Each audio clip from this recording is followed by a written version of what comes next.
நம்முடைய தேவேந்திரகுல வேளாளர் அரசாணை, தேவேந்திரகுல வேளாளர் என்ற அரசாணை எப்படி பெற்றுத் தந்தோமோ அதுபோன்று பட்டியலிடத்திலிருந்து வெளியே போக வேண்டும் என்பதற்கு பல முறை மத்திய அரசு நான் நாடிக்கொண்டிருக்கின்றேன், முறையாக சொல்லிக் கொண்டிருக்கின்றோம்.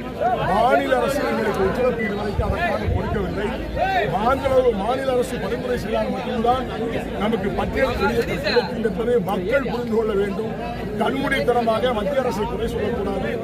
மாநில அரசு இதற்கு கையொப்பமிட்டு சட்டமன்றத்தில் இவர்களெல்லாம் பட்டியலிடத்திலிருந்து வெளியே செல்லப் போகிறார்கள் என்பதை கருத்துரையை வழங்கி அது மத்திய அரசுக்கு அனுப்பித்தால் மட்டும்தான் முடியும்.